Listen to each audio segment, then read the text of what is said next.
সুপ্রিয় শিক্ষার্থীরা, আশা করি সকলেই ভালো আছো।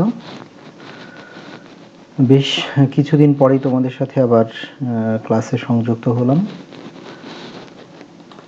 তো তোমাদের সবাইকে আজকের ক্লাসে স্বাগতম জানাচ্ছি। মূল পাঠে যাওয়ার আগে চলো আমরা দেখে নিই যে আজকে আমাদের আলোচনার বিষয়বস্তু কি।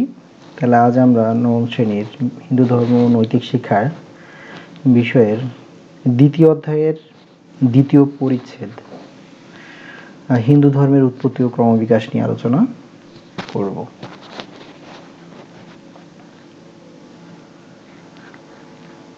তাহলে আজকের পাঠ থেকে তোমরা কি কি শিখতে পারবে?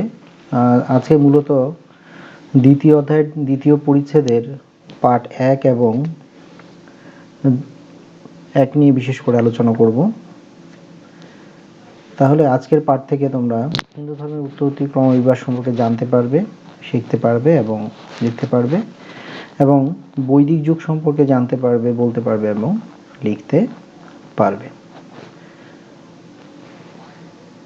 চলো এবার মূল আলোচনায় যাওয়া যাক। এখানে বলা হচ্ছে যে বিশ্বে প্রচলিত ধর্মসমূহের মধ্যে হিন্দু ধর্ম অন্যতম প্রাচীন ধর্ম। এটা তোমরা জানো, খুব ছোট ক্লাস থেকে তোমরা এটা পড়ে এসছো। কারণ হিন্দু ধর্মের অপর নাম হচ্ছে সনাতন। সনাতন মানে হচ্ছে যা চিরন্তন এবং যা খুবই প্রাচীন, যার কোনো ধ্বংস নেই। হাজার হাজার বছর আগেই এই ধর্মমতের কি হয়েছিল, উৎপত্তি হয়েছিল। তাহলে এর প্রাচীন নাম হচ্ছে সনাতন ধর্ম। এই ধর্মের মূলে রয়েছেন স্বয়ং ভগবান। এটি তত্ত্ব নয়।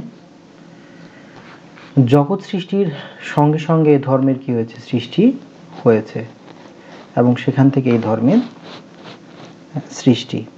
তবে আমরা বলতে পারি যে মানব সভ্যতার অগ্রগতিতে এ ধর্মের বিকাশ এবং প্রসার কি করা যায়, লক্ষ্য করা যায়। এ ধর্মের বিকাশ ও প্রসার লক্ষণীয়। বহিরাগত আর্য সম্প্রদায়ের ধর্মমতের সঙ্গে প্রাগার্য ধর্মমতের সংশ্লেষণে, দেখো এখানে একটা কথা বলা হয়েছে যে বহিরাগত আর্য সম্প্রদায় অর্থাৎ যারা বাইরে থেকে এসেছিল সম্প্রদায়ের ধর্মমতের সঙ্গে প্রাগ আর্য অর্থাৎ আর্যদের পূর্বেই যারা সেখানে কি করছিল, অবস্থান করছিল, ধর্মমতের সংশ্লেষণে হিন্দু ধর্মের উৎপত্তিও কি হয়েছে, ক্রমবিকাশ ঘটেছে। তাহলে হিন্দু ধর্ম চিন্তায় একশ্বরবাদ, অবতারবাদ, ঈশ্বরের গুণ ও শক্তি হিসেবে দেবদেবীর উপাসনা ও পূজা পদ্ধতির পরিচয় পাওয়া যায়। তোমরাও জানো এবং আগের অধ্যায়গুলোতে বিশেষ করে প্রথম অধ্যায়ে সাকার এবং নিরাকার উপাসনা সম্পর্কে আলোচনা করা হয়েছিল। তাহলে আমরা জানি সাকার উপাসনা বলতে কোনো মূর্তি বা প্রতিমার সামনে বা তাকে সাক্ষী করে যে পূজা অর্চনা এবং নিয়ম নীতি বা সংস্কার পালন করা হয় তাকে সাকার উপাসনা বলে। এবং যাগযজ্ঞের মাধ্যমে কোনো মূর্তি বা প্রতিমার সামনে না রেখে যেভাবে ধর্ম পালন করা হয় তাকে কি বলা হয়, থাকে নিরাকার উপাসনা বা প্রার্থনা বলা হয়। হিন্দু ধর্ম মূলত একশ্বরবাদ। তো ধর্মগ্রন্থ হিসেবে বেদ, উপনিষদ বা বেদান্ত, পুরাণ, গীতা, ভাগবতের প্রকাশ ঘটে এবং দার্শনিক চিন্তায় কি করা যায়, বিচিত্রতা লক্ষ্য করা যায়। বাংলাদেশের পরিপ্রেক্ষিতে সনাতন ধর্মের সংস্কার ও ধর্ম সাধনার নব নব রূপ লক্ষণীয়। আমি এখানে একটু বলবো যে বাংলাদেশের পরিপ্রেক্ষিতে সনাতন ধর্মের সংস্কার, আমি বলবো ধর্মের সংস্কার নয়, আমাদের ধর্মে পূর্বে কিছু কুসংস্কার প্রচলিত ছিল, যেমন সতীদাহ প্রথা ছিল, তাই না? সতীদাহ প্রথা ছিল, বিধবারা বিয়ে করতে পারতো না, পরবর্তীতে বিধবা প্রচলন হয়েছে। তার অস্পর্শ প্রথা ছিল। তাহলে এগুলো কিন্তু ধর্মে বেদ বা শ্রীমদ্ ভগবত গীতায় এগুলোর উল্লেখ নেই। কিন্তু কোনো এক গোষ্ঠী তাদের বিশেষ সুবিধা পাওয়ার লক্ষ্যে তারা কি করেছিলেন, এই নিয়মগুলো তৈরি করেছিলেন। যদিও কাজের ভিত্তিতে সনাতন ধর্মে সম্প্রদায়গুলোকে আলাদা আলাদা করা হয়েছে, তারপর অস্পর্শ জাত কিন্তু আমাদের ধর্মগ্রন্থে কোথাও দেখতে পাওয়া যায় না। তাহলে এই যে কিছু কুসংস্কার ছিল, পরবর্তীতে রাজা রামমোহন রায়, ঠাকুর শ্রীরামকৃষ্ণ, স্বামী বিবেকানন্দ, প্রভু জগৎবন্ধু ঠাকুর, অনুকূলচন্দ্র, বাবা লোকনাথ হরিচাঁদ ঠাকুর, স্বামী স্বরূপানন্দ, স্বামী প্রাণবানন্দ, এসি ভক্তি বেদান্ত স্বামী প্রভাত প্রমুখ ধর্মগুরু গৌরবময় কি করেছেন, অবদান রেখেছেন এবং তাদের কারো কারো সক্রিয় পদচারণায় কি হয়েছে, এই সকল কুসংস্কার দূরীভূত হয়েছে। যদিও বর্তমানে জাতপাত প্রথা আমাদের ধর্মের একটি অন্যতম সমস্যা হয়ে দাঁড়িয়েছে, যদিও এই ব্যাপারটি ধর্মে কোথাও নেই, সকলেই সমান, শুধু কাজের ভিত্তিতে তিনটি ভাগে ভাগ করা হয়েছে, কিন্তু কেউই আলাদা নয়, সবই আমরা একই ঈশ্বরের সন্তান। তাহলে বিভিন্ন সময় এই যে আমি যাদের নাম বললাম তারা কি করেছেন, সনাতন ধর্মকে দেশ এবং দেশের বাইরের গণ্ডি ছড়িয়ে কি করেছেন, বিশ্বের কাছে সনাতন ধর্মকে পরিচিত করেছেন। এভাবেই কি হয়েছে, এক দেশ থেকে আরেক দেশে বা এক মহাদেশ থেকে আরেক মহাদেশে কি ঘটেছে, সনাতন ধর্মের প্রসার ঘটেছে। তাহলে সনাতন ধর্ম শুধুমাত্র এখন যে বাংলাদেশ, ভারত বা পাকিস্তান নয়, এছাড়াও আরো অনেক দেশে কি রয়েছে সনাতন ধর্মাবলম্বী মানুষ তোমরা দেখতে পাবে। এবং এক্ষেত্রে এই যাদের নামে বলেছি তাদের অনেকেই কি করেছেন, খুবই গুরুত্বপূর্ণ ভূমিকা পালন করেছেন সনাতন ধর্মকে কি করার জন্য, প্রসারের জন্য। তাহলে তুমি যদি এখন দেখতে পাও ইউরোপের অনেক দেশে কি দেখতে পাবে, নব্য সনাতন ধর্ম অবলম্বী কি হয়েছে তোমরা দেখতে পাবে, যারা ধর্মীয় সনাতন ধর্মের উপর আস্থা এবং বিশ্বাস রেখে কি করেছেন, তাদের পূর্বের ধর্ম ত্যাগ করে সনাতন ধর্মে এসেছেন। তাহলে এই যে কারো উৎসাহে, উদ্দীপনায় এবং সাহচর্যে এসে তারা কি করেছেন, নতুনভাবে ধর্মে দীক্ষিত হয়েছেন এবং এই ধর্মে কি করেছেন, বিশ্বাস রেখেছেন।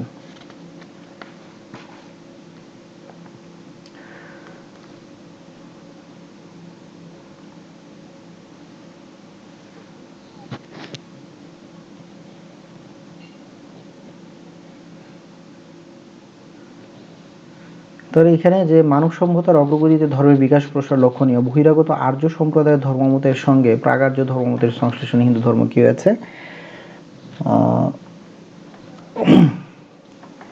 চিন্তার প্রসার ঘটেছে।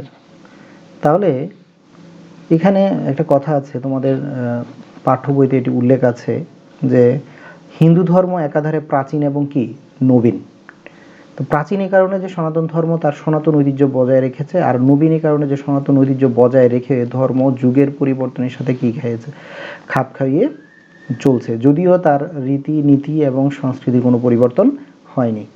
তো এই ধর্মের প্রবর্তক হিসেবে কোনো একক ব্যক্তি বিশেষকে আমরা কি করতে পারি না, চিহ্নিত করতে পারি না। এই ধর্মের মূলে রয়েছেন ভগবান স্বয়ং নিজেই।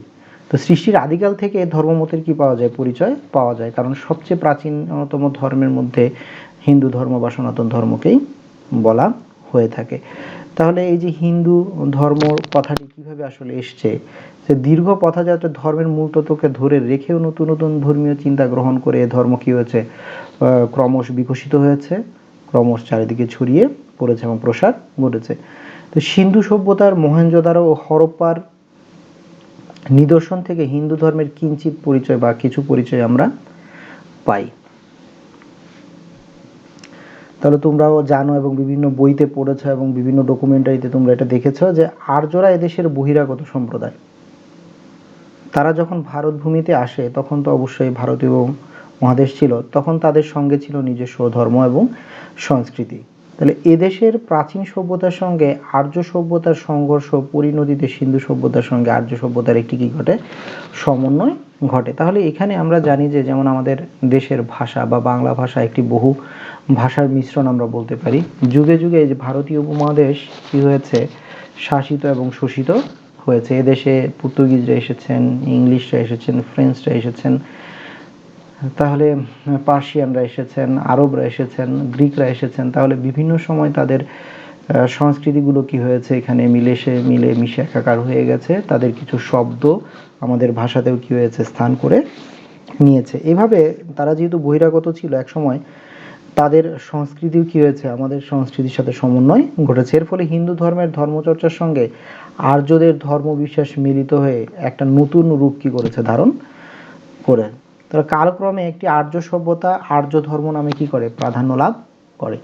এই ঐতিহাসিক পটভূমির স্থিত সনাতন ধর্ম তার নতুন অভিধায় পরিচিত হওয়া কি শুরু করে। তাহলে আর্যগণ সুপ্রাচীন সিন্ধু নদের তীরবর্তী অঞ্চলে কি করতো, বসবাস করতো। তাহলে বহিরাগত আফগান ও পার্শ্বিক সম্প্রদায়, তাহলে আফগানরাও এখানে কি করেছে, উপনিবেশ স্থাপন করেছে। পার্সিয়ানরা বা ইরান এখন বর্তমানে, পার্শ্বিক সম্প্রদায় সিন্ধু নদকে কি বলতো, তারা হিন্দু নদ বলতো। তাদের উচ্চারণের কারণে কি হয়েছে, সিন্ধুকে তারা হিন্দু বলে বলতো। তাহলে সিন্ধু শব্দটি কি হয়েছে, হিন্দু বলে উচ্চারিত হতে থাকে। তাই অনেক গবেষকের মতে সিন্ধু শব্দ থেকেই কি হয়েছে, হিন্দু শব্দের উৎপত্তি, এবং সিন্ধু নদের তীরবর্তী লোকদের এই ধর্মই হিন্দু ধর্ম বলে আখ্যায়িত করা। অর্থাৎ তারা, আফগান এবং পার্সিয়ানরা বলতো যে সিন্ধুকে হিন্দু বলতো। তাহলে এই যে সিন্ধু নদের অববাহিকায় বসবাসকারী জনগোষ্ঠী যে ধর্ম বা ধর্মমতের বা বিশ্বাসী ছিল, তাদেরকেই কি বলা হয়ে থাকে, হিন্দু ধর্ম বলা হয়ে থাকে। তাহলে সনাতন ধর্ম ক্রমে হিন্দু ধর্ম নামে পরিচিতি কি করেছে, লাভ করেছিল। তবে সময়ের অগ্রগতিতে মানব সভ্যতার ক্রমবিকাশের অনুষঙ্গী হিসেবে সনাতন ধর্মের চিন্তা চেতনায় নতুনত্বের কি ঘটে, সংযোজন ঘটে। হিন্দু ধর্মের এই বিকাশমান বৈশিষ্ট্যকে তিনটি স্তরে বিন্যস্ত করা যায়, যে বৈদিক যুগ, পৌরাণিক যুগ এবং আধুনিক যুগ। তাহলে হচ্ছে পার্ট 1 নিয়ে মূলত আলোচনা করব। তাহলে এই যে ছোট্ট একটা আলোচনাতে উঠে এসেছে যে হিন্দু ধর্মের উৎপত্তি এবং ক্রমবিকাশ, কিভাবে আসলে হিন্দু ধর্ম উৎপত্তি ঘটেছিল এবং তা পরবর্তীতে কিভাবে কি করেছে, যে সারা পৃথিবীতে ছড়িয়ে পড়েছে, এবং আসলে এই সনাতন ধর্মের নাম আসলে পরিবর্তন হয়ে কিভাবে কি হয়েছে, হিন্দু ধর্মে রূপ লাভ করেছে। এরপরে আমরা যাব, যেহেতু বলা হয়েছে যে হিন্দু ধর্মের বিকাশমান বৈশিষ্ট্য তিনটি স্তরে কি করা হয়েছে, বিন্যস্ত করা হয়েছে। তাহলে এর মধ্যে প্রথমটি হচ্ছে বৈদিক যুগ, পৌরাণিক যুগ এবং তৃতীয়টি হচ্ছে আধুনিক যুগ। তাহলে আমি এখন কি করব, বৈদিক যুগ নিয়ে আলোচনা করব। তাহলে বেদ হিন্দু ধর্মের আদি গ্রন্থ, এটা তোমরা সকলেই জানো। বৈদিক ধর্মগ্রন্থসমূহের রয়েছে 4টি ভাগ। বৈদিক ধর্মগ্রন্থসমূহের রয়েছে কয়টি ভাগ, 4টি ভাগ। সংহিতা, ব্রাহ্মণ, আরণ্যক এবং উপনিষদ। আরণ্যক এবং উপনিষদ। তাহলে এখানে বলা হয়েছে যে সংহিতা ও ব্রাহ্মবাদ নিয়ে বেদের কর্মকাণ্ড, আবার আরণ্যক ও উপনিষদ ভাগ দুটি নিয়ে বেদের কি, জ্ঞান কাণ্ড। দেখো এখানে বলা হয়েছে যে সংহিতা ও ব্রাহ্মবাদ নিয়ে বেদের কর্মকাণ্ড, আবার আরণ্যক ও উপনিষদ ভাগ দুটি নিয়ে কি হয়েছে, বেদের কর্মকাণ্ড পরিচালিত হয়েছে। তাহলে বেদের সংহিতা অংশে ইন্দ্র, অগ্নি, সূর্য, বরুণ, উষা, রাত্রি প্রভৃতি দেবদেবীর কি রয়েছে, স্তব এবং স্তুতি রয়েছে। বেদের মন্ত্র উচ্চারণ করে দেবগণের উদ্দেশ্যে যাগযজ্ঞ করে অভীষ্ট লাভের প্রার্থনা করা হতো। তাহলে তখন কি ছিল, নিরাকার উপাসনা ছিল। কোন যুগে, বৈদিক যুগে কি করা হতো, নিরাকার উপাসনা করা হতো। যাগযজ্ঞের মাধ্যমে ভগবানকে কি করে, আহ্বান করে অগ্নি দেবতা বা অগ্নি প্রজ্বলনের মাধ্যমে, অগ্নি দেবতাকে আহ্বানের মাধ্যমে অন্যান্য দেবতাদেরকে কি করা হতো, স্তব এবং স্তুতির মাধ্যমে সন্তুষ্ট করার চেষ্টা করা হতো। তাহলে বেদ মন্ত্রগুলো কি ছিল, অবশ্যই রহস্যময়। সাধারণের জ্ঞানে এর তাৎপর্য অনেক সময় ধরা পড়ে না।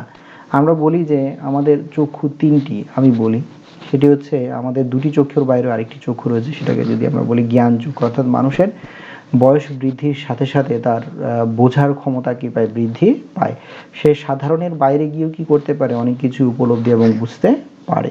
তাহলে এই যে সাধারণ মানুষ যেটা বুঝতে পারে না, তাহলে অন্যরা যেটা বুঝে তারাই তাহলে কি, অসাধারণ। তবে যাগযজ্ঞের অনুশীলন করে আর্যগণ 2টি বস্তুর প্রতি প্রার্থনা জানাতেন। কি বস্তু দুটি হচ্ছে, শ্রী ও ধৃ। মনে রাখবে যে বস্তু দুটি কি, শ্রী ও ধী। তাহলে শ্রী অর্থাৎ ধন, ধান্য, বল, বিক্রম, যশ ইত্যাদি পার্থিব বা কাম্য বস্তু। এটা আমরা সকলেই চাই, তোমরাও চাও। যেমন তোমরা কি করতে পারো, তোমরা পরীক্ষা আসলেই কি করো, ঈশ্বরের কাছে প্রার্থনা করো ভালো ফলাফল লাভের জন্য। তাহলে কর্ম আগে করতে হবে। তাহলে কর্মের উপরে কি রয়েছে, ফলাফল নির্ভর করে। ভালো কর্মের জন্য ভালো, খারাপ কর্মের জন্য খারাপ।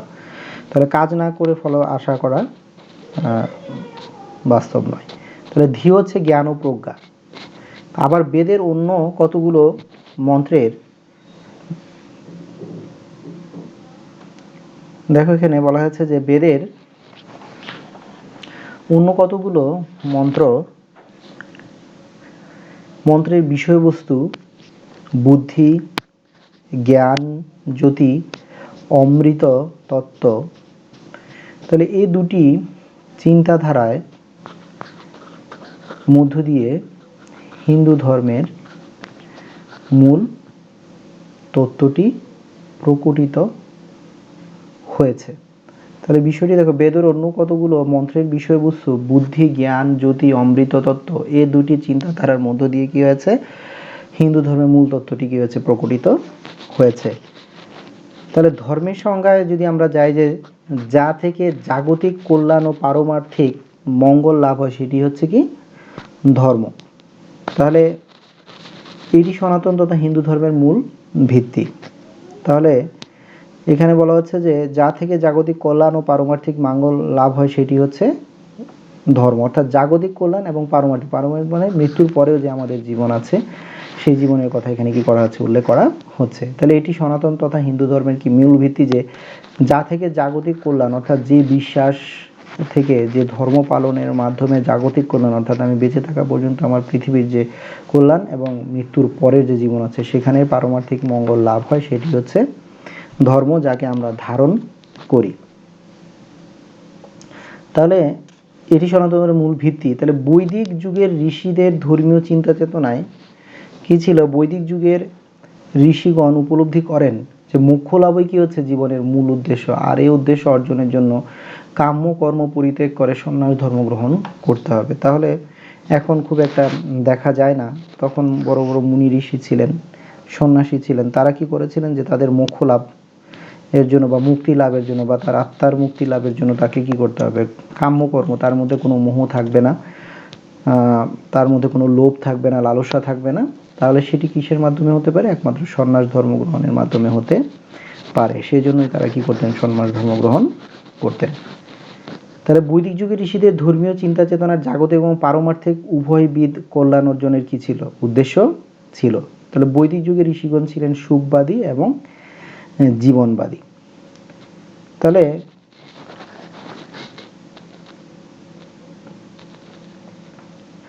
বৈদিক যুগের প্রার্থনায় দেখা যায় যে জীবনের সমৃদ্ধি, জীবের প্রতি স্নেহ প্রীতি ও জগতের শান্তি কামনা তখন করা হতো।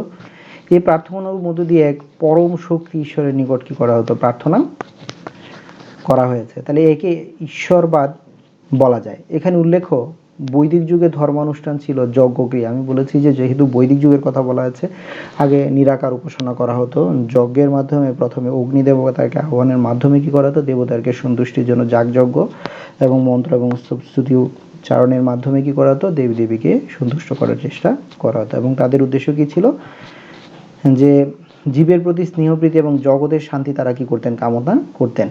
এই প্রার্থনাগুলোর মধ্য দিয়ে এক পরম শক্তি ঈশ্বরের নিকট কি করা হয়েছে, প্রার্থনা করা হয়েছে, যার এটি করার কি রয়েছে, মূল শক্তি রয়েছে। তাহলে একে কি বলা হয়, এক ঈশ্বরবাদ বলা যায়। তাহলে এখানে উল্লেখ্য, বৈদিক যুগে ধর্মানুষ্ঠান কি ছিল, যজ্ঞক্রিয়া। যজ্ঞ কর্মের অনুশীলন করে মানুষ কি করতে, অভীষ্ট ফল বা কর্মফল লাভ করতে পারতেন। তো এটিকে পরবর্তীকালে বলা হলো কি, যাগ যজ্ঞাদি কাম্যকর্ম জীবের সংসার বন্ধনের কারণ। দেখো কথাটা কি, যে এখানে যাগ যজ্ঞাদি কাম্যকর্ম জীবের সংসার বন্ধনের কারণ। এগুলো মোক্ষ লাভের সহায়ক নয়, অর্থাৎ সংসারী হতে পারবে না, নির্লোভ হতে হবে, কামনা বাসনা থাকা যাবে না, লোভ লালসা থাকা যাবে না। তাহলে এরপর বৈদিক যুগের জ্ঞান প্রধান উপনিষদ ও দার্শনিক চিন্তার পর্যায়ে এসে তৎকালীন ঋষিগুলো কি উপলব্ধি করলেন, একটি বিষয়ে তারা উপলব্ধি করলেন যে মোক্ষ লাভই জীবনের উদ্দেশ্য, আর এই উদ্দেশ্য অর্জনের জন্য কাম্যকর্ম পরিত্যাগ করে সন্ন্যাস ধর্ম অবশ্যই তাদেরকে কি করতে হবে, গ্রহণ করতে হবে। তাহলে এই যে মোক্ষ লাভ, এই মোক্ষ লাভের সহায়ক ধর্মচিন্তায় সন্ন্যাসবাদের কি হয়েছে, আবির্ভাব ঘটে। তাহলে এই স্তরে মুক্তি লাভের পথ প্রদর্শক হিসেবে বহু উপনিষদ কি করা হয়, গ্রন্থ রচনা করা হয়। এ পর্যন্ত 200-এর অধিক উপনিষদের পরিচয় জানা গেছে। তবে কৈশিতকী, ঐতরেয়, ছান্দোগ্য, ঈশ, কেন, কট, তৈতরীয় প্রভৃতি 12টি উপনিষদকে প্রধান ও প্রামাণ্য উপনিষদ বলা হয়। খুবই গুরুত্বপূর্ণ প্রশ্ন, মনে রাখবে। এগুলোর মধ্যেও পরস্পর কি রয়েছে, কিছু মতভেদ রয়েছে। তাহলে ব্রহ্ম লাভের পথ সুগম করার উদ্দেশ্যে মহিষী বাদরায়ণ বেদব্যাস কি করেছেন, ব্রহ্মসূত্র গ্রন্থের সমন্বয় সাধনের চেষ্টা করেছেন। একে বলা হয় বেদান্ত দর্শন। তাহলে এখানে উল্লেখ, ব্রহ্মসূত্রের ব্যাখ্যা বিশ্লেষণ নিয়ে অদ্বৈতবাদ, বিশিষ্ট অদ্বৈতবাদ, ভেদবাদ, অভেদবাদ, ভেদাভেদবাদ প্রভৃতি দার্শনিক মতবাদের উত্থান ঘটে এবং হিন্দু দর্শন চিন্তায় এক সমৃদ্ধ যুগের আবির্ভাব ঘটে। বৈদিক যুগের ধর্মচিন্তায় কাম্যকর্ম মোক্ষদায়ক নয়, অর্থাৎ কামনা, বাসনা, লোভ, লালসা। তাই বেদান্তের ব্রহ্মচিন্তা হিন্দু ধর্মের চিন্তা জগৎকে এক কি করে পরিবর্তন ধরা পড়ে। তাহলে এভাবে সনাতন ধর্মের দুটি শাখা প্রকট হয়ে কি করে, একটি কর্মমার্গ বা অপরটি জ্ঞান মার্গ। তাহলে এই যে পাঠ এক, হিন্দু ধর্মতে উৎপত্তি এবং বৈদিক যুগ, তাহলে বৈদিক যুগের মূল পারমার্থিক বিষয়টি কি ছিল শিক্ষার্থীরা? সেটি ছিল যে কি করতে হবে, যাগ যজ্ঞ এবং স্তবস্তুতির মাধ্যমে বৈদিক যুগে কি করা হতো, অগ্নিদেবকে সন্তুষ্ট করার মাধ্যমে অন্য দেবতাদের কি করা হতো, সন্তুষ্ট করা হতো। তখন মানুষের ছিল কি, পারমার্থিক কল্যাণই ছিল তার মূল উদ্দেশ্য। পারমার্থিক কল্যাণ কি ছিল, যেমন বলা হয়েছিল কি যে জীবনের সমৃদ্ধি, জীবের প্রতি স্নেহপ্রীতি এবং জগতের শান্তি তা ওনার কি করা আছে, কামনা করা হয়েছে। এবং মুনি এবং ঋষিরা কি করেছিলেন, একটি উপলব্ধি করেছিলেন যে বৈদিক যুগের জ্ঞান প্রধান উপনিষদ ও দার্শনিক চিন্তার পর্যায়ে এসে তৎকালীন ঋষিগণ কি করলেন, একটি উপলব্ধি করলেন। সেটি কি, যে মোক্ষ লাভই জীবনের উদ্দেশ্য, আর উদ্দেশ্য অর্জনের জন্য কি কাম্যকর্ম অবশ্যই কি করতে হবে, পরিত্যাগ করতে হবে, এবং পরিত্যাগ করে কি গ্রহণ করতে হবে, সন্ন্যাস ধর্ম গ্রহণ করতে হবে। তাই সন্ন্যাস ধর্ম গ্রহণ করা ছাড়া মুক্তি লাভের বা মোক্ষ লাভের বা কোনো উপায় নেই। তাহলে একটি বিষয় তোমরা একবার স্পষ্ট হলে যে সংসার ধর্ম পালনের মাধ্যমেও কি করা যায়, মোক্ষ লাভ করা যায়। তার জন্য সৎ চিন্তা, সৎ কর্ম আমাদের কি করতে হবে, করতে হবে, এবং জ্ঞান আহরণ করতে হবে, এবং কি করতে হবে, পড়তে হবে। আর আমাদেরকে নির্লোভ হতে হবে, অর্থাৎ লোভ, লালসা এবং কামনা বাসনা কি করতে হবে, পরিত্যাগ করতে হবে। তাহলে কি হবে, আমরা মোক্ষ লাভ করতে পারবো। তাহলে আজকে আলোচনা থেকে আমরা এই বিষয়টি খুব পরিষ্কারভাবে বুঝতে পারলাম। তাহলে এই আলোচনার ভিত্তিতে, অর্থাৎ দ্বিতীয় অধ্যায়ের অনুচ্ছেদ 2 এর আলোকে এবং অনুচ্ছেদ 2 এর পাঠের 1 এর আলোকে তোমাদের একটি বাড়ি কাজ রয়েছে। তোমরা তাহলে বাড়ি কাজটি কি করবে, সম্পন্ন করবে। বাড়ি কাজটি ছিল যে হিন্দু ধর্মের উৎপত্তি ও ক্রমবিকাশ সম্পর্কে যা জানো লেখো। এবং দ্বিতীয় প্রশ্নটি হচ্ছে, মোক্ষ লাভের সহায়ক ধর্মচিন্তায় সন্ন্যাসবাদের আবির্ভাব ঘটে। কথাটা খেয়াল করে, এটা টেক্সট বইয়ে তোমাদের 35 পৃষ্ঠায় কি বিস্তারিত রয়েছে। আমি আলোচনা করেছি যে মোক্ষ লাভের সহায়ক ধর্মচিন্তায় সন্ন্যাসবাদের আবির্ভাব ঘটে। তাহলে এটা কি করবে, ব্যাখ্যা করো। তাহলে সকলেই ভালো থাকবে, সুস্থ থাকবে। সময় কাটানোর জন্য হলেও কি করবে, পড়বে, যেহেতু বাসায় আছো, এবং এটি পাঠ্য বইয়ের সহযোগিতা নিয়ে এবং বাড়ির কাজটি করার চেষ্টা করবে। সবাই ভালো থাকবে, সুস্থ থাকবে। দেখা হবে পরবর্তী ক্লাসে। ধন্যবাদ সবাইকে।